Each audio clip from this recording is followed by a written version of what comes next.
ሰላም ጤና ይስጥልን እጅጉን የተወደዳችሁና የተከበራችሁ የአዲስ ስፖርት ቤተሰቦቻችን እንደምን አላችሁልን? ከእናንተው ከሆነው ከአዲስ ስፖርት የዩቲዩብ ቻናላችን አዳዲስ ስፖርታዊ ጉዳዮችን ልናካፍላችሁ እነሆ ዛሬም በድጋሚ ተገናኘን። ስለምታደምጡን፣ ስለምትከታተሉን፣ ቆይታችሁን ከኛ ጋርም ስለምታደርጉ እጅጉን ከልብ አድርገን ነው የምናመሰግነው። በዛሬ ፕሮግራማችን የተለያዩ ስፖርታዊ ጉዳዮችን ወደ እናንተ እያደረስን ቆይታን የምናደርግ ይሆናል። ከነዚህ መካከል ትልልቆቹን የአውሮፓ ክለቦች የተመለከቱ እጅግ በርከት ያሉ ስፖርታዊ ጉዳዮችን ወደ እናንተ እያደረስን ቆይታን እናደርጋለን። የዓለም ዋንጫ ጨዋታዎችም ቀጥለው እየተደረጉ ይገኛሉ። በጣም ትልልቅ ፉክክሮች እየተደረጉ ይገኛሉ። ሌሊት ላይ ጨዋታዎች ቀጥለው ተደርገዋል። የሩብ ፍጻሜ ጨዋታዎች ናቸው የተደረጉት። ወደ ግማሽ ፍጻሜ ያለፉ ብሔራዊ ቡድኖችም ተለይተው እየታወቁ ነው። ስለ ዓለም ዋንጫ ጉዳዮችን በስፋት ወደ እናንተ የምናደርሰውን ፕሮግራም ዛሬም አካተናል። ብቻ እናንተ እስከ ፕሮግራማችን ፍጻሜ ድረስ አብራችሁን እንድትቆዩ በአክብሮት ጋብዛለሁ። የተለያዩ ስፖርታዊ ጉዳዮች እያነሳሳን ቆይታን እናደርጋለን። ሀሳብ አስተያየት ካላችሁ ኮሜንት ቦክስ ላይ እንድታጋሩን በአክብሮት እንጋብዛችኋለን። ከመሸጋገሪያ በኋላ በድጋሚ መልሰን እንገናኛለን። አብረን እንቆይ።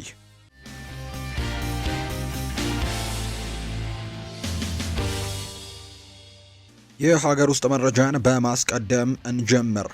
የዋሊያዎቹ ተጫዋች ለኩዌት ሊግ መፈረሙ ይፋ ተደርጓል። የኢትዮጵያ ብሔራዊ ቡድን የፊት መስመር ተሰላፊ የሆነው ከነአን ማርክነ ወደ ኩዌት ሊግ ማምራቱ ይፋ ተደርጓል። የኦማን ሊግ ከፍተኛ ግብ አስቆጣሪ በመሆን ያጠናቀቀው ከነአን ማርክነ በቀጣይ ዓመት በኩዌት ሊግ አልአረቢ ክለብም የምንመለከተው ይሆናል። ከነአን ማርክነ በክለቡ ለአንድ ዓመት የሚቆይ ውልን የፈረመው። ከዛ ውጭ ግን በውሉ ላይ ለተጨማሪ አንድ ዓመት የማራዘም አማራጭም እንደተካተተበት ጭምር ነው ይፋ የተደረገው። ከነአን ማርክነ ከሳምንት በኋላ ቡድኑ ለኤዥያ ቻምፒየንስ ሊግ ቅድመ ማጣሪያ ላለበት መርሃ ግብር በቱርክ ለሚያደርገው ቅድመ ዝግጅትም ቡድኑን እንደሚቀላቀል ነው መረጃዎች እየወጡም እንደሚገኝ የሚታወቀው።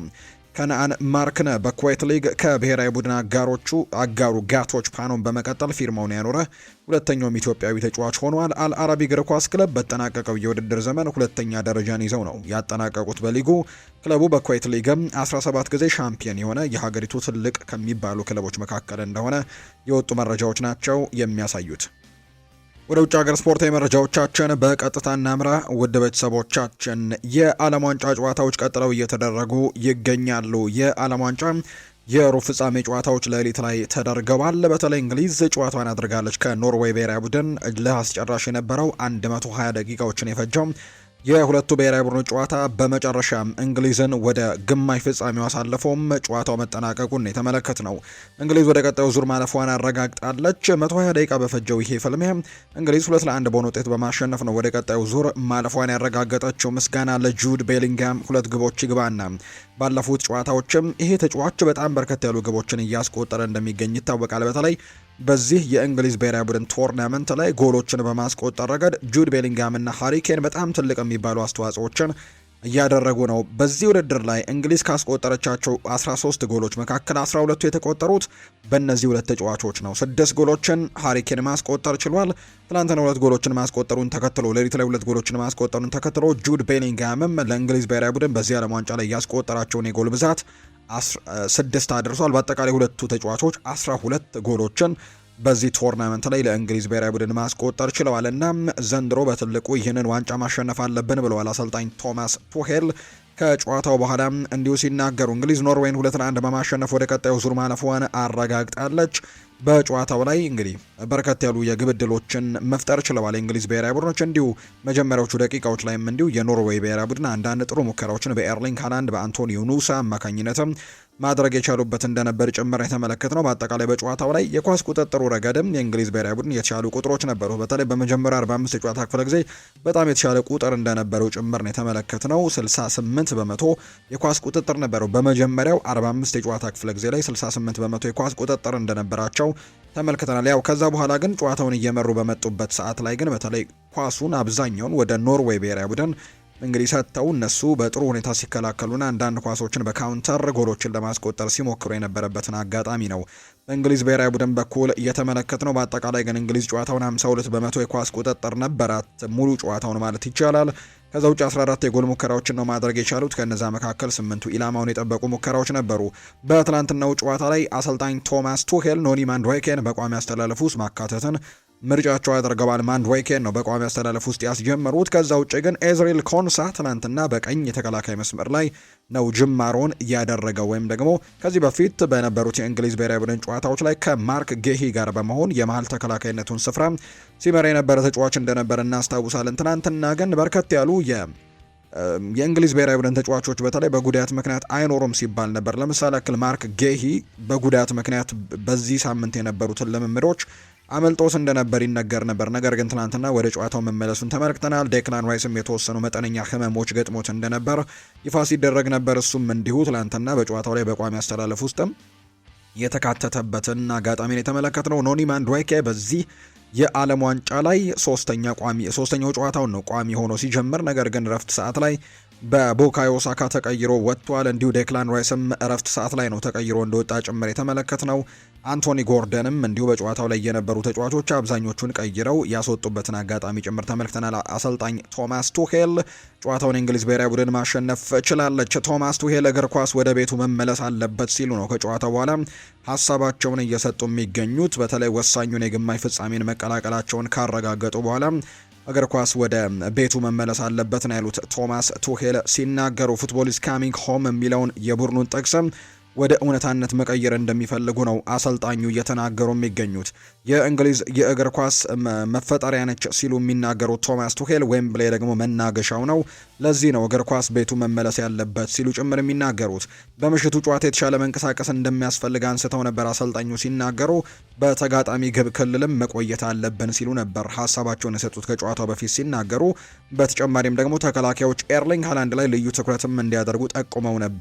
ምክንያቱም በዚህ ውድድር ላይ በጣም ጥሩ የሚባል ፐርፎርማንስን ካሳዩ ተጫዋቾች መካከል አንደኛው ነው ያለ ጥርጥር። በጣም በትልቁ ኖርዌይ ብሔራዊ ቡድን አንገታቸውን ቀና አድርገው የሚሰናበቱበት ውድድር ነው። ምክንያቱም እዚህ ትደርሳለች ብሎ የጠበቃት አንድም እንግዲህ አልነበረም።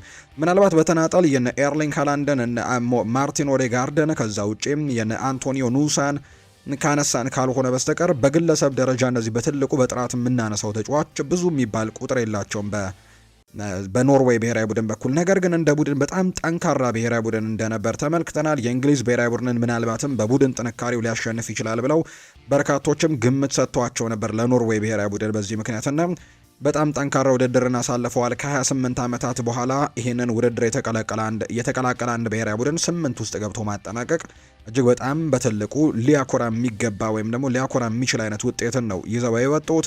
ኤርሊንግ ሃላንድ በመጀመሪያ ውድድሩ 7 ጎሎችን ማስቆጠር ችሏል። በዚህ ውድድር ላይ ለደጋፊዎቹም በተለይ ትልቅ ድጋፍን ሰጥተው ነው በተለይ ከውድድሩም ከተሰናበቱ በኋላ ደጋፊዎቹ በጣም በትልቅ ክብር ነው ተጫዋቾቻቸውን ሲሰነባበቱ ጭምር የተመለከት ነው። በጣም ለየት ያለ ሴሌብሬሽንንም ጭምር ከጨዋታዎች ካሸነፉ በኋላ ከመጠናቀቁ በኋላ ሲያሳዩን ነበር። በዚህ ቶርናመንት ላይ በትልቁ ድምቀት ከነበሩ ነገሮች መካከልም አንደኛው ነበር የኖርዌይ ብሔራዊ ቡድን ጨዋታውን ካሸነፈ በኋላ የሚያደርጉት የነበረው ሴሌብሬሽን እና ኖርዌይ ብሔራዊ ቡድን አስደናቂ ጉዞ እዚህ ጋር ተገጥቷል። በእንግሊዝ ብሔራዊ ቡድንና በጁድ ቤሊንጋም አስደናቂ ተጫዋች መሆኑን በድጋሚ ያሳየበት ፐርፎርማንስን ነው በዛሬው ጨዋታ ላይ ያሳየው። 2 ጎሎችን ያስቆጥሯል። ከዛ ውጪ ሁሉንም ነገሮች ማድረግ የሚችል አይነት ተጫዋች፣ መከላከልም በሚፈለግበት ሰዓት መከላከል የሚችል አይነት ተጫዋች እንደሆነ፣ ከዛ ውጪ ማጥቃትም በሚፈለግበት ሰዓት ያንን ነገር ማድረግ የሚችል ተጫዋች እንደሆነ በደንብ አሳይቷል። ጁድ ቤሊንጋም የጨዋታው ኮከብም የተባለው እንዲሁ እሱ ነው። በጣም ድንቅ የሚባል ፐርፎርማንሱን በዛሬው ጨዋታም እንዲሁ አሳይቶ ነው መውጣት የቻለው። ቀደም ብዬ እንደገለጽኩላችሁ 6 ግቦችን ነው በዚህ ውድድር ላይ ማስቆጠር የቻለውና ልክ እንደ ሃሪኬን ጎሎችን በደንብ እያስቆጠረ ነው። በዚህ ምናልባት በይህንን የዓለም ዋንጫ ምናልባት እንግሊዝ የምታሳካው ከሆነ በጣም በትልቁ ወሳኙ ተጫዋች ጁድ ቤሊንጋም እንደሚሆን ነው በርካቶች ሀሳቦቻቸውን እያነሱ የሚገኙት። በተለይ ደግሞ ይሄ የዓለም ዋንጫ ከመጀመሩ በፊት በጣም ብዙ ክርክሮች ሲነሱ ነበር ከጁድ ቤሊንጋም ጋር በተያያዘ እንዲሁ ከአሰልጣኙ ጋርም በጣም እንግዲህ ያልተግባቡባቸው ብዙ ጉዳዮች እንደነበሩ እናስታውሳለን። ይሄ ዓለም ዋንጫ ከመጀመሩ በፊት በርከት ያሉ በእንግሊዝ የሚሰሙ መረጃዎችን ስንሰማ ጁድ ቤሊንጋም በዚህ የእንግሊዝ ብሔራዊ ቡድን ስብስብ ውስጥ ቋሚ መሆን የለበትም የሚሉ አይነት ሀሳቦች ጭምር ሲነሱ እንደነበር እናስታውሳለን። በዛ ላይ ቶማስ ቱሄል ደግሞ ብሔራዊ ቡድን በተቀላቀሉ ጊዜ ጭምር ይሄ ተጫዋች በቋሚነት የመሰለፉ ነገርን በርካቶች እንደማይወዱት፣ በዛ ላይ ደግሞ አሰልጣኙ ጋርም ግጭቶች የገባበት እንደውም አንዳንድ የመረጃ ምንጮች በዚህ ዓለም ዋንጫ ላይ ምናልባት አሰልጣኝ ቶማስ ቱሄል ከጁድ ቤሊንጋም ይልቅ የአስተን ቪላውን ሞርጋን ሮጀርስን በቋሚነት ሊጠቀም ይችላል የሚሉ አይነት ሀሳቦች ሲነሱ እንደነበር እናስታውሳለን። ነገር ግን በዚህ ዓለም ዋንጫ ላይ የቡድኑ በጣም ወሳኙ ተጫዋች እንደሆነ ግን እያሳየ ይገኛል። ተደጋጋሚ ጎሎችን እያስቆጠረ ነው። ጎሎችን ባላስቆጠረበት ጨዋታ እንኳን በጣም ምርጥ የሚባለውን ፐርፎርማንስ የሚያሳይ ተጫዋች እየሆነ ነውና ጁድ ቤሊንጋም ትላንትና ምሽትም በነበረው ጨዋታ ሌሊት ላይ በተደረገው ጨዋታም እጅግ በጣም አስደሳችና በጣም የሚገርም ምሽትን ነው ማሳለፍ የቻለው። አሰልጣኝ ቶማስ ቱሄል ግን በቡድናቸው ደስተኛ እንዳልሆኑ ተናግረዋል። ከጨዋታ በኋላ ሀሳባቸውን ሲሰጡ አሰልጣኝ ቶማስ ቱሄል ቡድናቸው ከኖርዌይ ጋር ባደረገው እንቅስቃሴ ደስተኛ እንዳልሆኑ ነው ከጨዋታ በኋላ የተናገሩት። ደስተኛ አይደለሁም ያሉት ቶማስ ቱሄል ስህተቶችን ስንሰራ ነበር፣ እድለኞችም እኛንን ሲሉ ጭምር ይናገራሉ። የተሻለ እንቅስቃሴ ማሳየት ነበረብን ሲሉ ነው የተደመጡት። የጨዋታው ኮከብ ጁድ ቤሊንጋም በበኩሉም ያሸነፍነው እኛ ተጫዋቾቹ ብቻ ሳንሆን መላው እንግሊዛውያን ናቸው ይህንን ጨዋታ እንድናሸንፍ የረዱን ሲልም ጭምር ነው ሀሳቡን የሰጠው ጁድ ቤሊንጋም። እና ጁድ ቤሊንጋም በእያንዳንዱ ጨዋታ የሚያደርገው ይህንኑ ነው፣ እሱ ወርልድ ክላስ ተጫዋች ነው ሲልም ጭምር አሰልጣኝ ቶማስ ቱሄል ሀሳቡን ሰጥቷል። ፊፋ ስለ ቤሊንጋም የመጀመሪያ ጎል በተመለከተ አስቴቱን ሰጥቷል። እንግሊዝ በኖርዌይ ላይ በ45ኛው ደቂቃ ላይ ያስቆጠረችው የአቻነት ጎል ከመቆጠሩ በፊት የኖርዌይ በረኛ ኳሱን ሲመታው ኳስ አየር ላይ ካለው የካሜራ ኬብል ጋር ግንኙነት የለውም። ለዚህም የኳሱ ላይ የነበረው ሴንሰር ላይ ምንም አይነት ከፍተኛ ደረጃ ምልክት አልታየም ተብሏል። ስለዚህም ኳሱም ከላይ ያለውን ሽቦ እንደነካና የኳሱን እንቅስቃሴ እንደቀየረ የሚያሳይ ምንም አይነት ማስረጃ የለም የሚል መረጃ ነው ይፋ እየተደረገም የሚገኘውና እንደዚህ አይነት ጉዳዮች እንደወጡ የሚጠቁሙ መረጃዎች ናቸው ይፋ እየተደረጉ የሚገኙት። በአጠቃላይ ግን እንግሊዝ ብሔራዊ ቡድን ወደ ቀጣዩ ዙር ማለፉን ያረጋገጠበትን ወሳኝ ጎሎችን ማስቆጠር የቻለ ተጫዋች ሆኗል። ኤርሊንግ ሃላንድ፣ ማርቲን ኦዴጋርድ እና ኖርዌይ ብሔራዊ ቡድን ግን ከውድድሩ ውጭ መሆናቸውን በይፋም ተረጋግጧል። የእንግሊዝ ብሔራዊ ቡድን የደስታ በዓል ያውጃሉ ተብሏል። የእንግሊዝ የዓለም ዋንጫውን በተለይ የምታሸንፍ ከሆነ ብሔራዊ የደስታ በዓል እንደሚታወጅ ነው ይፋ የተደረገው። የእንግሊዝ ጠቅላይ ሚኒስትር የሆኑት ኬር ስታርመር በሀገሪቱ ዋንጫውን ካሸነፈች ብሔራዊ ቡድኑ ወይም ደግሞ ብሔራዊ በዓል እንደሚያውጁ ጭምር ነው ይፋ የተደረገው። እንግሊዝ ለመጨረሻ ጊዜ እንደ አውሮፓውያኑ አቆጣጠር ከ1966 ወዲህ ለዓለም ዋንጫ ፍጻሜ ደርሳ አታውቅም። ወቅቱ እንግሊዝ ምዕራብ ጀርመንን 4-2 አሸንፋ ለመጨረሻ ጊዜ ትልቅ ዋንጫ ያሸነፈችበት ጊዜ እንደነበር እናስታውሳለን። ባለፉት ውድድሮች በጣም ጥሩ የሚባሉ ጉዞዎችን ሲያደርጉ እናስታውሳለን። ነገር ግን እስከ መጨረሻው ድረስ ግን ያንን ነገር መዝለቅ አልቻሉም፣ ወይም ዋንጫ ማሸነፍ ግን ያልቻሉበት ጊዜ እንደነበር እናስታውሳለን። ምናልባት ይህንን ዋንጫ ለማሸነፍ ግን በትልቁ የሚሰሩበት እንደሆነ እየተነገረ ነው። በተለይ የእንግሊዝ የቀድሞ ተጫዋቾች ሀሳቦቻቸውን ሲሰጡ ነበር። ይሄ ቶርናመንት ከመጀመሩ በፊት እንግሊዝ ሁሌም ዋንጫ ለማሸነፍ ቅድመ ግምት ታገኛለች። ከዛ ውጭ እኛም ዋንጫ ያሸንፋለሁ ብለን ልካቸዋለን፣ ነገር ግን ምንም ነገር ሳያሳኩ ነው የሚመለሱት የሚል አይነት ሀሳብን ሲሰጡ ነበርና ዘንድሮስ ያንን ነገር ማሳካት ይችላሉ። አሁን ብሔራዊ ቡድኑ 4 ውስጥ መቀላቀሉን ማረጋግጧል። አሁን አርጀንቲናና እንዲሁ ስዊዘርላንድ ጨዋታቸውን እያደረጉ ነው። የእነዚህ አሸናፊ ነው የእንግሊዝ ብሔራዊ ቡድን የምትገጥሙኛ። ይህንን መረጃ ወደ እናንተ ለማድረስ እየተዘጋጀን ባለንበት ሰዓትና መረጃውን ወደ እናንተ እያደረስን ባለንበት ሰዓት ጨዋታው እየተደረገ ነው የሚገኘው። ቀደም ብለን ፕሮግራሙን ስለምናዘጋጅ ነው እንግዲህ የሚደርሱበትን ውጤት ደግሞ እየተከታተልን ወደ እናንተ የምናደርስ ነው የሚሆነው። ዓለም ዋንጫው ግን አሁንም ሞቅ ደመቅ ብሎ ቀጥሎ እየተደረገ እንደሚገኝ ነው እየተመለከትን የምንገኘው። ሌሎች አንዳንድ የዓለም ዋንጫ ጉዳዮችንም እንመልከት። የስፔንና የፈረንሳይ አሸናፊ ይህንን ዋንጫ ያሸንፋል ብለዋል ቲቦ ኮርቶባ ነው ይህንን ሀሳብ የሰጠው። ለኮርቶባ ንግግር ደግሞ ቦታ አንሰጥም ብለዋል አርጀንቲናዊው ክሪስቲያን ሮሜሮ ሀሳቡን ሲናገረ። ቤልጅየም ግብ ጠባቂ የሆነው ቲቦ ኮርቶባ በስፔንና በፈረንሳይ አሸናፊ የውድድሩ ሻምፒዮን ይሆናል ብሎ ግምቱን አስቀምጦ ነበር። አርጀንቲናዊው ተከላካይ ክሪስቲያን ሮሜሮ በበኩሉ በሰጠው ምላሽም ለሰዎች አስተያየት ቦታ አንሰጥም በማለት ነው የተናገረው። ትኩረታችን ጨዋታው ላይ ነው ያለው ክሪስቲያን ሮሜሮ። ሌሎች ተጫዋቾች ለሚናገሩት ንግግር ቦታ አንሰጥም ሲልም ነው የተናገረው። አክሎም ሁሉም ሰው የራሱ አመለካከት አለው፣ ለእኛ አስፈላጊው ነገር ጨዋታው ላይ ትኩረት ማድረግ ነው ሲልም ነው አርጀንቲናዊው ክሪስቲያን ሮሜሮ የተናገረው። የቤልጅየሙ ግብ ጠባቂ የሪያል ማድሪዱ ግብ ጠባቂ ቲቦ ኮርቱባ ግን ይህ ዋንጫ ከሁለቱ አሸናፊ ከፈረንሳይና ከስፔን እርስ በርስ ከሚገናኙት ብሔራዊ ቡድኖች አሸናፊ ዋንጫው ከሁለቱ አያልፍም ሲልም ጭምር ነው እየተናገረ የሚገኘው። የግብጽ ተጫዋቾች የክብር ዋንጫ ተሸልመዋል። የግብጽ ብሔራዊ ቡድን በሀገሪቱ ብሔራዊ ቤተ መንግስትም የክብር አቀባበል ተደርጎላቸዋል። የግብፁ ፕሬዝዳንት አብዱል ፈታህ አልሲሲ ተጫዋቾቹን የተቀበሉ ሲሆን በዓለም ዋንጫው ላሳያችሁት አቋምም እናመሰግናለን ብለዋቸዋል። ፕሬዝዳንቱ ለብሔራዊ ቡድኑ የክብርና የኩራት ዋንጫንም ነው አዘጋጅተው ያበረከቱት። ቡድኑ ለሀገሪቱ ሕዝብም ደስታን መስጠቱን የገለጹት ፕሬዝዳንቱ ምክንያቱም ተፎካካሪ ነበራችሁ ሲሉ ጭምር ነው ሀሳባቸውን የተናገሩት። የአርጀንቲና እግር ኳስ ፌዴሬሽን ሲስተም በግብጽ መረጃ ጠላፊዎች እጅ መግባቱ ይፋ ተደርጓል። የአርጀንቲና እግር ኳስ ፌዴሬሽን በበኩሉ ሲስተሙ ተጠልፎ ስለመሆኑ ምርመራ እያደረገ መሆኑን የተነገረው ገጹን ተጠቅመው ለበርካታ ጋዜጠኞች ፍትህ ለግብጽና ለአሰልጣኝ ሆሳም ሐሰን የሚል ኢሜይልም መላካቸው ጭምር የተነገረው እግር ኳስ ፌዴሬሽኑ በአንዱ ገጹ ለጋዜጠኞች መልእክቱን መላካቸው አረጋግጧል።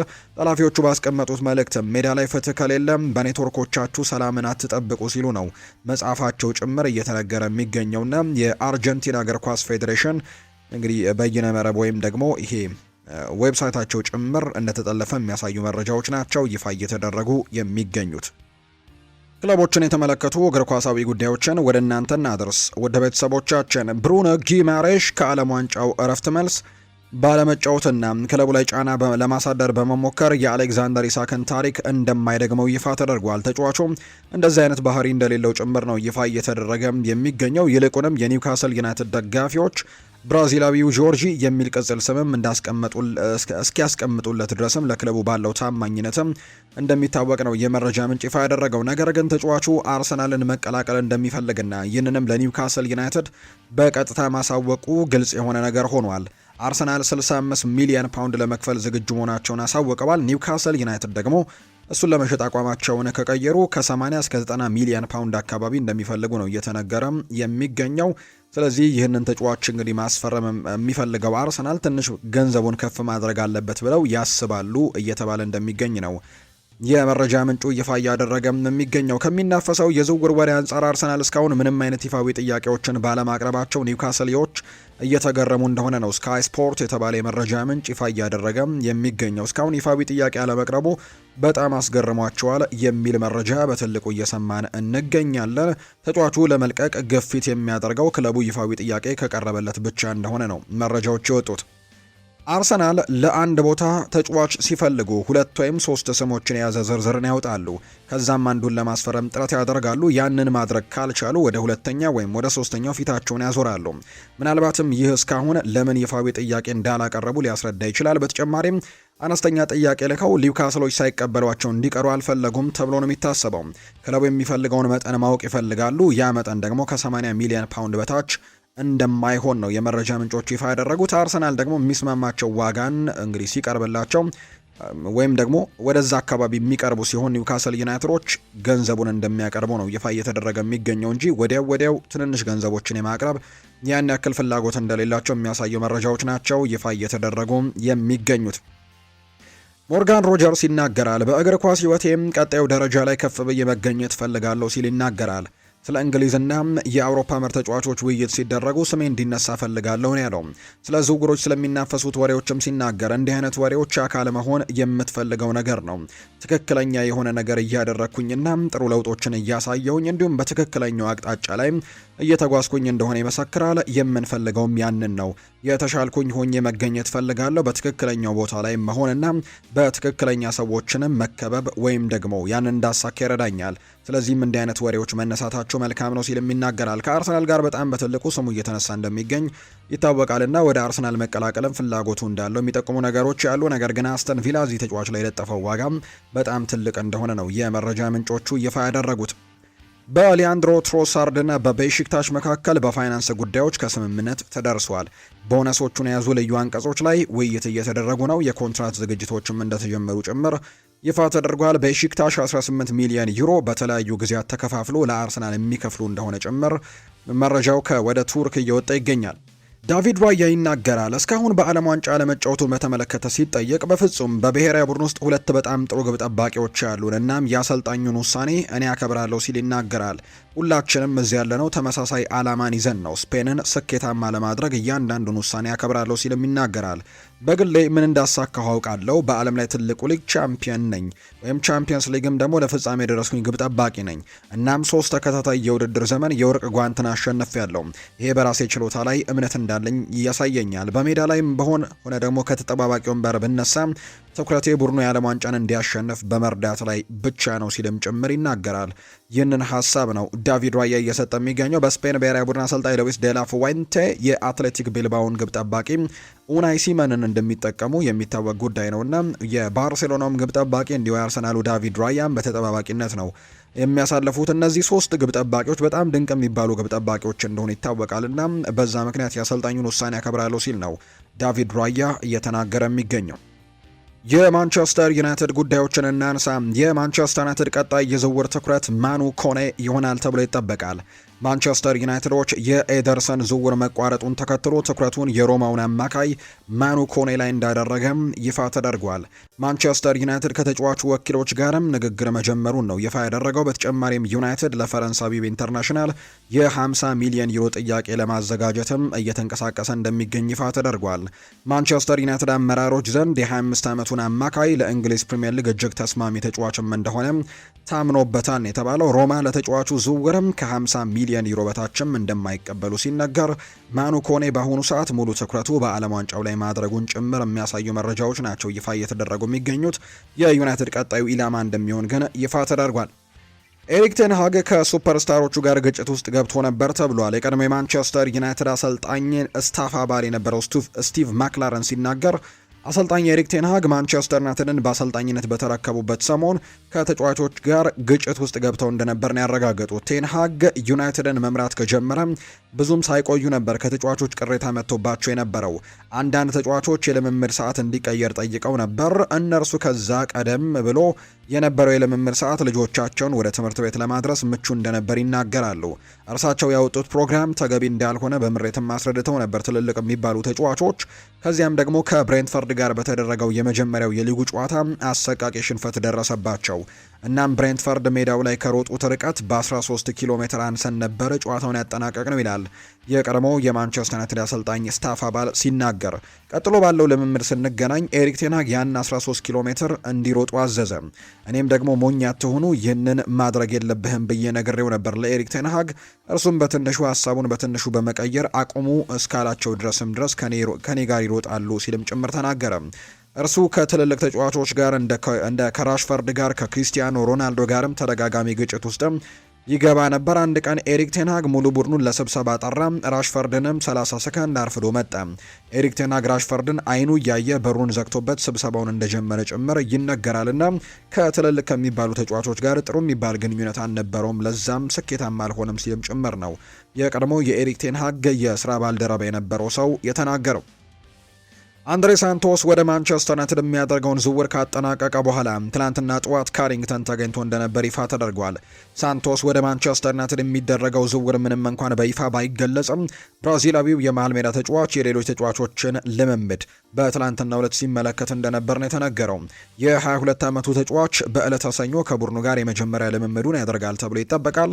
ያው በትልቁ ደረጃ የማንቸስተር ዩናይትድ ቀዳሚ ፈራሚም እንደሆነ ይታወቃል። ያው ኤዶርሰን ነበር የመጀመሪያው ዝውውር እንግዲህ ይፋም ባይደረግ ነገር ግን በጣም ከስምምነት ደርሶ የነበረው ነገር ግን የሱ ዝውውር በሕክምና ጉዳዮች ምክንያት ሳይሳካ መቅረቱ ይታወሳል። አሁን ሳንቶስ ፊርማውን ያኑረ ተጫዋች እንደሆነ ይፋ ተደርጓል። ታዳጊው ተስፈኛ ጄጄ ጋብሪኤል በቀጣዩ የውድድር ዓመት የማንቸስተር ዩናይትድ ዋናው ቡድንን እንደሚቀላቀል ይጠበቃል። የማንቸስተር ዩናይትድ ዋና እንግዲህ አሰልጣኝ ማይክል ካሪክ ተጫዋቹ ወደ ዋናው ቡድን ለመቀላቀል ትክክለኛው ሰዓት እንደሆነ ያምናሉን የተባለው። በዚህም መሰረት ጄጄ ጋብሪኤል በቀጣዩ የውድድር ዓመት 77 ቁጥር ማሊያን በመልበስ በዋናው ቡድን እንመለከተዋለን ተብሏል። አሁን በትልቅ ደረጃ መጫወት የሚችል አይነት ተጫዋች ተደርጎ ይቆጠራል። በታዳጊዎች ደረጃ በጣም ድንቅ የሚባል ጊዜን ማሳለፉን እናስታውሳለን እና በቀጣይ እንግዲህ ጄጄ ጋብሪኤል በማንቸስተር ዩናይትድ ቤት በአንዳንድ ጨዋታዎች ላይ ልንመለከተው እንደምንችል ነው ይፋ የተደረገው። ብራዚላዊው የማንቸስተር ዩናይትድ ተጫዋች የሆነው ማቴዎስ ኩኛ ከብሔራዊ ቡድኑ ጋር በተያዘም እንዲህ ሲል መልእክቱን አጋራቷል። ለሀገሬ በዓለም ዋንጫ መጫወት የህይወቴ ትልቁ ህልም ነው። ቤተሰቦቼ ለዚህ ኖረዋል። እኔም ደግሞ ይህ ህልም እንድኖር ፈጣሪን እየለመንኩኝ ሌሊቶችን በጉልበት ያሳልፌያለሁ። አሁን ላይ በጣም የሚያበሳጭና ከባድ ነው። ነገር ግን እንደ ህዝብ ደግሞ ሁሌም እንዳደረግነው ነገር ሁሉንም ነገር በእርግጠኝነት እንሻገራለን። እናም የበለጠ ጠንካራ ሆነን መምጣታችን አይቀርም። ለእኔ ይህንን ማሊያ ከመልበስ የበለጠ አስፈላጊ ወይም ደግሞ የከበረ ነገር ሊኖር አይችልም። አዎ አሁን ላይ የሆነ ባለው ነገር ሁሉ ማለፍ እጅግ በጣም ከባድና የሚያም ነገር ነው። ነገር ግን በዓለም ዋንጫ ሀገሬ የታገልኩባቸው ቀናትን የህይወቴ እጅግ በጣም ልዩ ቀናቶች አድርጌ ለዘላለም አቆያቸዋለሁ ሲልም ነው የተናገረው። ፍርሃት በማይኖርበት ቦታ መላው ዓለም በፊት ይቆማል። እናም ዋንጫውን እንደገና ለማሸነፍም ሁሉንም ነገር እናደርጋለን ሲልም ጭምር ነው የተናገረው። ኤደርሰን ለማንቸስተር ዩናይትድ እንደማይፈርም ካወቀ በኋላ እንግሊዝን ለቆ መውጣቱ የሚያሳዩ መረጃዎችን ፋብሪዚዮ ሮማኖ ይፋ አድርጓል። ለዩናይትድ የመጫወት ትልቅ ህልም የነበረው እንግዲህ ይህ ተጫዋች ያም ስላልተሳካ እጅጉን በጣም እንደተከፋ፣ በተለይ ለተጫዋቹ በጣም አስከፊ ነው ሊሆን የሚችለው ምክንያቱም እንግዲህ አትሌቲኮ ማድሪድ ይህንን ተጫዋች ለማስፈረም በጣም ከጫፍ ደርሶ ነበር። ነገር ግን የማንቸስተር ዩናይትድ ጥያቄ በመጣ ጊዜ ግን ሁሉን ነገር እርግፍ አድርጎ ወደ ማንቸስተር ዩናይትድ ማምራትን ምርጫውን አድርጎ ነበር። ነገር ግን በማንቸስተር ዩናይትድ በተለይ ከዓለም ዋንጫ ብራዚል ከዓለም ዋንጫ ከተሰናበተች በኋላ የሕክምና ምርመራውን ለማድረግ መጥቶ ነበር። ነገር ግን በጥሩ ሁኔታ እንዳልተሳካና የሕክምና ምርመራው ጥሩ እንዳልነበር ይፋ ተደርጓል። በዚህ ምክንያትም ዝውውሩ እንዳልተሳካ የሚታወስ ነው። ከእንግሊዝም ለቆ መውጣቱን የተነገረው ሴኔ ላሜንስ ተቀይሮ መግባት አልነበረበትም ብሏል ዝላታን ኢብራሂሞቪች። በዓለም ዋንጫው በተንታኝነት እየሰራ የሚገኘው ዝላታን ስለ ላመንስ አንዳንድ አስተያየቶችን ሰጥቷል። ለሽንፈቱ ዋነኛው ተጠያቂ የብሔራዊ ቡድኑ አሰልጣኝ ነው። የወሰነው ውሳኔ ቤልጅየምን እንድትሸነፍ አድርጓታል። ኮርቱዋ ሲጎዳ በፔደርሰን መተካት እየተቻለ ለምን ላመንስን አስገባ? ላመንስ ለማንቸስተር ዩናይትድ፣ ፔደርሰን ደግሞ ለስትራስቡርግ ስለሚጫወቱ ነው ወይ? የብሔራዊ ቡድኑ ግብ ጠባቂ የሚመረጠው እንደዚህ አይደለም፣ በተለይም ደግሞ ከዚህ በኋላ የተፈጠረውን ስታዩ ሲል ነው ዝላታን ኢብራሂሞቪች የተናገረው። በአንጻሩ ፒተር ሽማይክል ግን ከዛ ስህተት በኋላ ሴኔ ላሜንስን በመከላከል ረገድ ቀዳሚ ሆኗል። ላመንስ እዚያ ቦታ ላይ ከዚህ የተሻለ መስራት ነበረበት ብዬ አስባለሁ። እንግዲህ እግር ኳስ እንደዚህ አይሰራም። ሰዎች በአንድ ቅጽበት ላይ ብቻ ነው እንግዲህ የፈረዱት። እኔ ግን ከዚያ በፊት የነበረውን ሁሉንም ነገር ነው የተመለከትኩት። ላመንስ በዚህ ዓለም ዋንጫ ላይ አንድም ደቂቃ አልተጫወተም ነበር። ከዚያም በድንገት ኩርቱዋ በጉዳት ሜዳውን ለቆ ከወጣ በኋላ ጨዋታውን ከስፔን ጋር ተጋፈጠ። ግብ ጠባቂዎችም የጨዋታ ሪትም ያስፈልጋቸዋል፣ በራስ መተማመን ያስፈልጋቸዋል። እኔ ብቃት የሌለው ግብ ጠባቂ አላየሁም። ያየሁት ነገር ቢኖር ሙሉን ውድድር በተጠባባቂ ወንበር ላይ ካሳለፈ በኋላ በቤልጅየም ትልቁ የዓለም ዋንጫ ጨዋታ ላይ የዓለማችን ምርጥ ግብ ጠባቂን እንዲተካ የተጠየቀን ግብ ጠባቂ ብቻ ነው ሲልም ጭምር ይናገራል። እና ያን ያክል ትልቅ የሚባሉ ትችቶች መድረስ የለበትም እዚህ ተጫዋች ላይ ሲሉ ጭምር ነው የተናገሩት። ማንቸስተር ዩናይትድ 2 ተጨማሪ አማካዮችን ማስፈረም ይፈልጋል። አሁን ላይ እንደ አማራጭነት የተያዙት አሌክስ ስኮት፣ አዩብ ቡአዲና እንዲሁም ማኖ ኮኔ እንደሆኑ የመረጃ ምንጮቹ ይፋ እያደረጉ ይገኛሉ። ቼልሲን የተመለከቱ መረጃዎችን የምናንሳ። ቼልሲ አሌሃንድሮ ጋርናቾ ላይ የ50 ሚሊዮን ዩሮ ዋጋ ለጥፈውበታል። ቼልሲ ማንቸስተር ዩናይትድን 10% ሴል ኦን ክሎዝ ያገኛል ተብሎ ይጠበቃል። ምክንያቱም ይህንን ተጫዋች ለቼልሲ ያሳለፈው ሲሰጡ ማንቸስተር ዩናይትዶች የመልቀቂያ አንቀጽ እንዳካተቱ የሚታወስ ነውና በዛ ምክንያትም አሁን ሴል ኦን ክሎዝ ስላለው ይህንን ተጫዋች ለማስፈረም ለሚፈልግ ማንኛውም ክለብ 50 ሚሊዮን ዩሮ መክፈል ይኖርበታል ተብሎ እንደሚታሰብ ነው ፋብሪዚዮ የተናገረው። አሌሃንድሮ ጋርናቾ ግን የቼልሲን ስብስብ አይቀላቀልም ተብሏል። አሌሃንድሮ ጋርናቾ ለቅድመ ውድድር ዝግጅት የቼልሲን ስብስብ እንደማይቀላቀል ይፋ ተደርጓል። ተጫዋቹ ሌላ ክለብ እንዲፈልግም በክለቡ ፍቃድ እንደተሰጠው ነው የተነገረው። የ22 ዓመቱ አሌሃንድሮ ጋርናቾ ባለፈው ዓመት ከማንቸስተር ዩናይትድ በ40 ሚሊዮን ፓውንድ ቼልሲን መቀላቀሉ የሚታወስ ነው። አሁን ላይ ግን በቂ የጨዋታ ሰዓት ለማግኘት በማሰብ ክለቡን መልቀቅ እንደሚፈልግ ነው እየተገለጸ የሚገኘው። ቼልሲ በበኩሉ በቋሚ ዝውውር ብቻ 50 ሚሊዮን ዩሮ ከቀረበለት መሸጥ እንደሚያስብበት ነው የተሰማው። ቼልሲ የቦርንመዙን አማካይ አሌክስ ስኮትን የማስፈረም ዝግጁነት ላይ እንደሆነ እየተነገረ ነው። ሰማያዎቹ በእንግሊዝ ታዳጊ አማካይ ላይ ያላቸው ፍላጎት ከኤንዞ ፈርናንዴዝ በክለቡ ከሚኖረው የወደፊት እጣ ፈንታ ላይ የተመሰረተ አይደለም ተብሏል። ቼልሲ ያልተረጋገጠውን ምክትል አምበል ኤንዞ ፈርናንዴዝ ምንም ይሁን ምን አሌክስ ስኮትን ለማስፈረም ፍላጎት እንዳላቸው የሚያሳዩ መረጃዎችን ነው በትልቁ እየተመለከትን የምንገኘው። ማንቸስተር ሲቲን ደግሞ እንመልከት። ጀረሚ ሞንጋ ይናገራል። ማንቸስተር ሲቲ ፍላጎት እንዳላቸው ሳውቅ ወዲያውኑ ትክክለኛ ውሳኔ እነሱን መቀላቀል እንደሆነ ወስኛለሁ። ለየትኛውም ወጣት ተጫዋች ይህንን ድንቅ ክለብ መቀላቀል ህልም እውን ሲሆን እንደ መመልከት ማለት ነው። ባለፉት 10 ዓመታት በእንግሊዝ ምርጡ ክለብ ነበሩ። እንዲያውም እንደ ፎደን፣ ኒኮ ኦራይሊ ላሉ የአካዳሚ ተጫዋቾችን እድል መስጠታቸው በዚህ ያለው አካሄድን ያሳያል ሲልም ጭምር ይናገራል። በዚህ መንገድ ትልቅ እድል ነው ያገኘሁትና በመቀላቀሌ በጣም ደስተኛ ሆኛለሁ ሲል ይናገራል። አርሰናል ያቀረብኩለትን አካሄድም የማክስ ዶመን አይነት ወይም ደግሞ በውሰት ወደ ሌላ ክለብም እንግዲህ ሄዶ ሊያድግ የሚችልበትን ሁኔታ ማመቻቸት ነበር ሲልም ጭምር ነው የተናገረውና በተለይ ይህ ተጫዋች ወደ አርሰናል ለመቀላቀል በጣም ከጫፍ ደርሶ እንደነበር እናስታውሳለን። እንደውም አርሰናሎች ይህንን ዝውውር በቃ ሁሉን ነገር ያጠናቀቁለት እንደነበር ሲነገር ነበር። ነገር ግን ማንቸስተር ሲቲዎች ባለቀ ሰዓት ይህንን ዝውውር ማድረጋቸው የሚታወስ ነው። ጀረሚ ሞንጋን በ10 ሚሊዮን ፓውንድ አካባቢ ማስፈረማቸው ይፋ ተደርጓል። ለአርሰናል በተለይ ይሄኛው ዝውውር አለመደረጉ በጣም በትልቁ አንድሪያ ቤርታን ሲያስወቅስ ከነበሩ ጉዳዮች መካከል አንደኛው። አንድሪያ ቤርታ ለዚህ ክለብ በጣም ትልቅ የሚባሉ ስራዎችን ሰርተዋል። ምናልባት በትልቁ እንደ ክፍተትነት ሲነሳ የነበረው ግን የዚህ ለመጀመሪያ ጊዜ ስህተትም ሰሩ የተባለው በዚህኛው ዝውውር እንደነበር እናስታውሳለን። ታዳጊው የወደፊት ኮከብ ይሆናሉ ተብሎ ከሚጠበቁት ተጫዋቾች መካከል ጀረሚ ሞንጋ ማንቸስተር ሲቲን የተቀላቀለበት ምክንያትን ግን ይፋ አድርጓል። ለአካዳሚ ተጫዋቾች የሚሰጡት የመሰለፍ እድል ወይም ደግሞ የጨዋታ እድል ወደዛ ክለብ እንዲቀላቀል አድርጎኛል ሲልም ጭምር ነው እየተናገረ የሚገኘው። በዚሁ የሊቨርፑል ጉዳዮችን እንንገራቸው። ሙሐመድ ሳላ ወዴት ሊያመራ ይችላል የሚለው አሁን በትልቁ የሚጠየቅ ጥያቄ ነው። በተለይ በዓለም ዋንጫው ላይ ከግብጽ ብሔራዊ ቡድን ጋር በጣም ጥሩ ጉዞዎችን ካደረገ በኋላ አሁን ቀጣዩ መዳረሻው ነው በርካቶች የሚጠብቁት። ከሊቨርፑል ጋር የተለያየው ግብጻዊው ተጫዋች ሙሐመድ ሳላ ስለ ቀጣይ ማረፊያው ገና ይፋ የተደረገ አንዳችም ነገር የለም። ግብጽ ከዓለም ዋንጫው መውጣቷን ተከትሎ መው ሳላህ በቀጣይ የዝውውር ርዕስ እንደሚሆን በርካቶች ይጠብቃሉ። አሁን ላይ የአሜሪካው ክለብ ስፖርቲንግ ካንሳስ ሲቲም እንግዲህ ሙሐመድ ሳላህን ለማስፈረም እንደሚፈልግ ነው የተነገረው። የሳዑዲ አረቢያ ሊግ ክለቦችን በበኩላቸው ሙሐመድ ሳላህን የመውሰድ ከፍተኛ ፍላጎት እንዳላቸው ይፋ ተደርጓል። ሙሐመድ ሳላ በግሉ በአውሮፓ ሊጎች መቆየት የመጀመሪያ ምርጫው እንደሚሆን የተነገረው። ይሁን እንጂ ወደ አሜሪካ የሚያመራ ከሆነ መዳረሻው ግን ስፖርቲንግ ካንሳስ ሲቲ እንደሚሆን ይፋ ተደርጓል። ስፖርቲንግ ካንሳስ ሲቲ ባለቤቱ ከግብፃዊያን ቤተሰቦች የተገኘ መሆኑ ዘገባዎች ያሳያሉና ምናልባት ወደ አሜሪካ የሚያመራ ከሆነ ይህንን ክለብ ነው የመቀላቀል እድል የሚኖረው። ካልሆነ ግን በሳዑዲ አረቢያ በጣም በርካታ ፈላጊዎች እንዳሉት ነው የመረጃ ምንጩ ይፋ ያደረገው። የቀድሞ የሊቨርፑል አሰልጣኝ የነበሩት ራፋ ቤኒቴዝ ስለ አንዶኒ ኢራኦላ ይናገራሉ።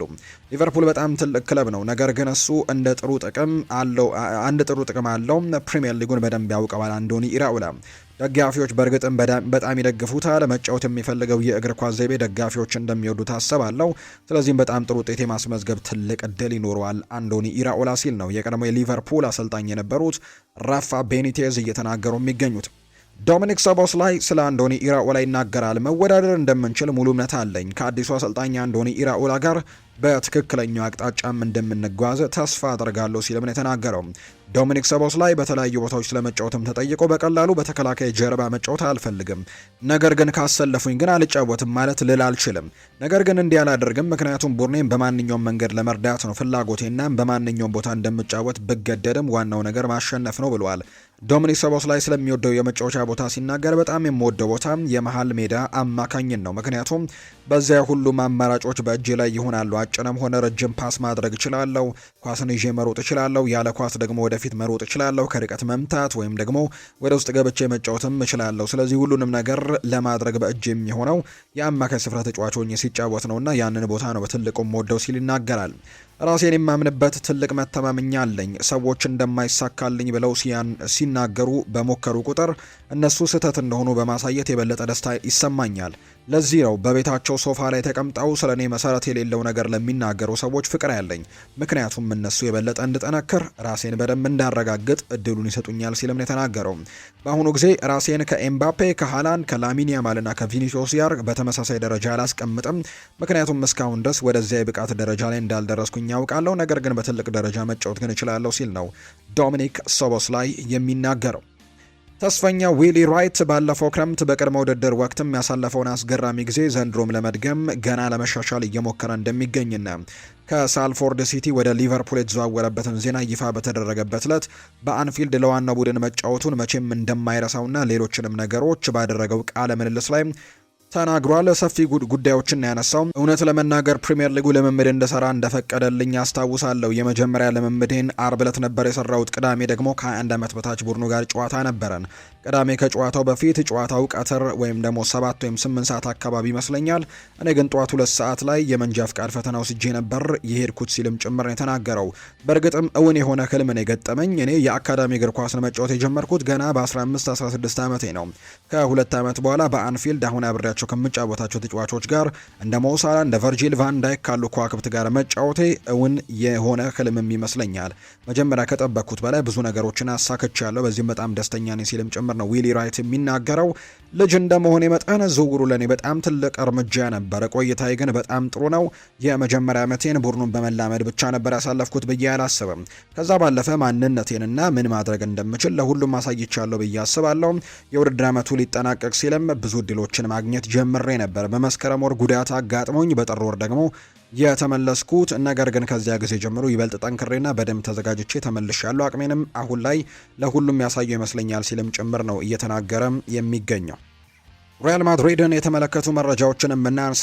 ክላውዲያ ትናገራለች፣ የማርኮ ኮሪያ ባለቤት ወደ ሪያል ማድሪድ ስለመዘዋወሩ ስትናገርም ለሱ በጣም ደስ ብሎኛል፣ እሱ ደስተኛ ነው፣ እኔም ደስተኛ ሆኛለሁ። ክለቦቹ ስምምነት ላይ መድረሳቸውን ሊነግሩኝ ተወካዮቹ በቪዲዮ ጥሪ ለሁለታችንም ደወሉልን። ነገሩ ትንሽ አስገራሚ ቢሆንም ጥሩ ግን ነበር። በጣም ደስተኛ ነኝ። እኔ የሪያል ማድሪድ ደጋፊ ነበርኩኝ፣ ሁሌም ይህንን እናገራለሁ። ቤት ውስጥ የሚያደግኩት የማድሪድ ደጋፊ ሆኜ ነበር ትላለች የማርኮ ኮሪያ ባለቤት ስትናገር። ዳኒሎ ሪያሎ ኬሊያን ምባፔ የዓለም ዋንጫውን ካሸነፈ በታሪክ ትልቁ ፈረንሳዊ መሆኑ አይቀርም ሲል ይናገራል። ቀደም ሲል ከፕላቲኒ፣ ከዚነዲን ዚዳን፣ ከአንቷን ግሪዝማን ጋር የሶስት ሰዎች ጠረጴዛ ላይ ነበርን። አሁን ግን ለኬንያን ምባፔ የሚሆን አራተኛ ወንበር ተቀምጧል። ምባፔ እውነተኛ መሪ ነው። ይህንን የዓለም ዋንጫ ካሸነፈ ደግሞ ትልቁ የፈረንሳይ ብሔራዊ ቡድን ተጫዋች የሚሆን ይመስለኛል ሲልም ነው የተናገረው። ይቀጥልና ምባፔ የዓለም ዋንጫውን ካሸነፈ ግን የዚህ ቡድን ትክክለኛ መሪ ይሆናል ሲልም ጭምር እንደተናገረ ነው የመረጃ ምንጮቹ ይፋ እያደረጉ እንደሚገኝ ዘገባው የጠቆመው። ቶትንሃም ሆትስፐርስ በከፍተኛ ተሰጥኦ ያለውን የተከላካይ አማካይ ኦስማን ዲያባቴን ለማስፈረም ፍላጎት አለው። የ18 ዓመቱ ተጫዋች አስደናቂ ብቃትን እያሳየ ሲሆን ብቃቱም የሰሜን ለንደኑን ክለብ ትልቁን ትኩረት ስቧል። እንደ ዴይሊ ሜል ዘገባ ከሆነ ክለቡ ተጫዋቹን ለማስፈረም በአሁኑ ወቅትም ንግግር ላይ እንደሚገኝ ጭምር የተነገረ ሲሆን ዝውውሩን ማጠናቀቅ ይችሉ እንደሆነ ወደፊት የሚታይ ነው። ቡድኑ በመሃል ሜዳው ለተጨማሪ ጥልቀት ያለው ስብስብ ያስፈልገዋል። ዲያባቴ ለነሱ ደግሞ በጣም ጠቃሚ ተጫዋች ሊሆን ይችላል። ብዙ አቅም ያለው ወጣት ተጫዋች ስለሆነ በቅርብ ጊዜ ውስጥም ወደ ዋናው ቡድን ተጫዋችነት ሊያሳድጉት ይችላሉ። በፕሪሚየር ሊጉ ክለብ ውስጥም የመጫወት እድል ለወጣቱ ተጫዋች ማጓጊ ይሆናል። ከፍተኛ ግምት የሚሰጠው ተጫዋች ቢሆንም ቶትናም ተጨባጭ የዝውውር ጥያቄዎች ከቀረበ የቱርኩ ክለብ ለመሸጥ ግፊት ውስጥ ሊገባ ይችላል። አማካዩ እነሱን የመቀላቀል ፍላጎትም ሊኖረው ይችላል።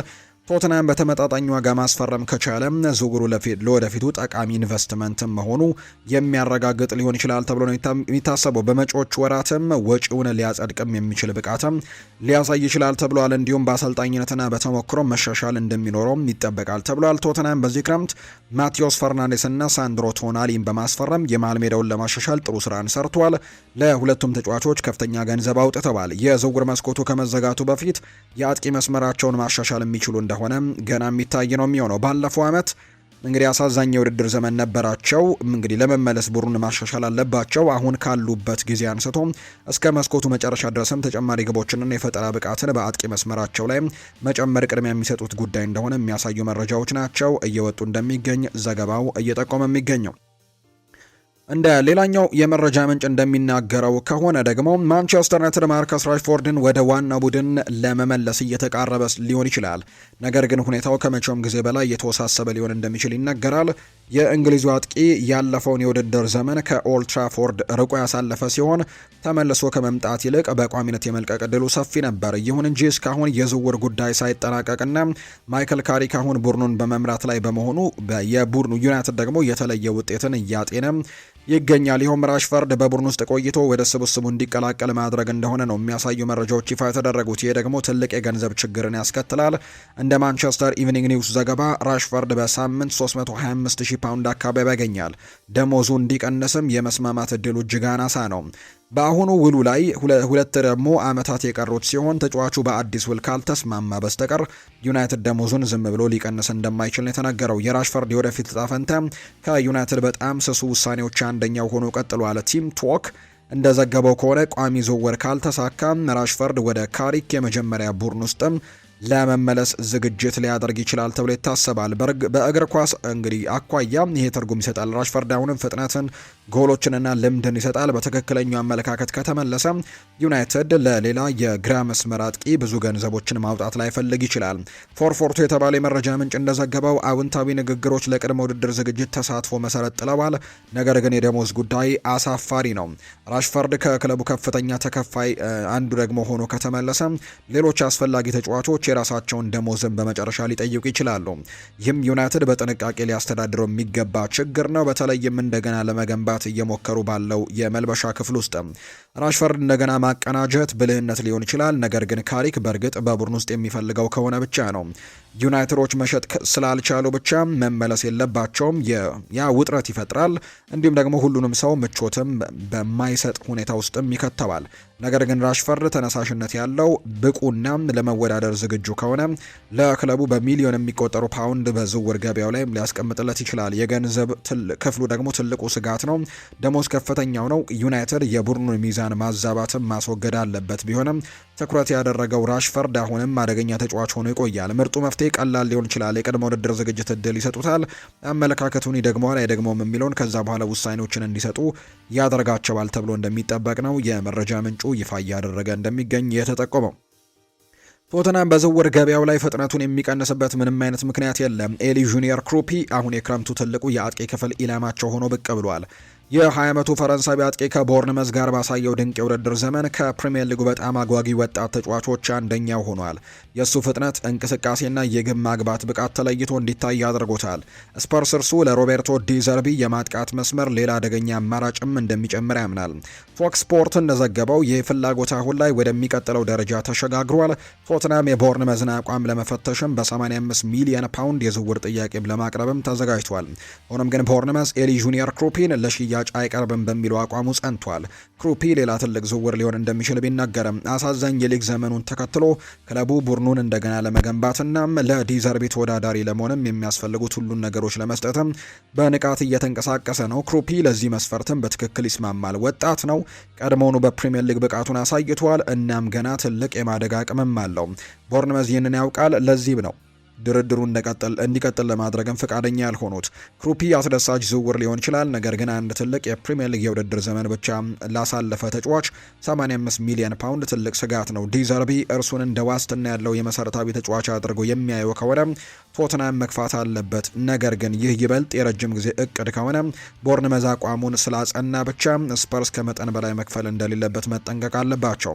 ስፐርስ በቡድን ውስጥ አጥቂዎች እንደሚያስፈልገው ምንም ጥርጥር የለውም። ክሩፒም በእንግሊዝ ቆይታው ውስን ቢሆንም በፕሪሚየር ሊጉ ልምድ ያለው ነው። በፊት መስመር ላይ ክንፍ አጥቂ ቦታዎች መጫወት የሚችለው ይህ ተጫዋች ለስፐርስ ትልቅ ሀብት እንደሚሆንም በርካቶች ያነሳሉ። ነገር ግን የቦርንመዝ ፍላጎት በጣም ከፍ ያለ ሊሆን እንደሚችል የሚያሳዩ መረጃዎችን ነው በትልቁ እየተመለከትን የምንገኘው። የተወደዳችሁና የተከበራችሁ ቤተሰቦቻችን ለዛሬ ያዝንላችሁ አዳዲስ ስፖርታዊ ጉዳዮቻችን እነዚህን ነው የሚመስሉት። ስላደመጣችሁን፣ ስለተከታተላችሁን፣ ቆይታችሁን ከኛ ጋርም ስላደረጋችሁ እጅግ ከልብ አድርገን እናመሰግናለን። ፉአድ ባህሩ የዛሬውን ፕሮግራም እየመራው ከእናንተ ጋር ቆይታን አድርጌያለሁ። የተለያዩ ርዕሰ ጉዳዮችን ያካፈልንበት የዛሬ ፕሮግራማችንም ይህንን ይመስል ነበር። ቆይታችሁን ከኛ ጋር ስላደረጋችሁ እጅግ ከልብ አድርገን ነው የምናመሰግነው። በቀጣይ ፕሮግራሞቻችን ሌሎች ስፖርታዊ ጉዳዮችን፣ ሌሎች አዳዲስ መረጃዎችን አካተን በድጋሚ ተመልሰን እንገናኛለን። ለዛሬ እዚህ ጋር አበቃሁኝ። መልካም ጊዜ፣ መልካም ቀን እንዲሆንላችሁ ነው በአክብሮት የምመኘው።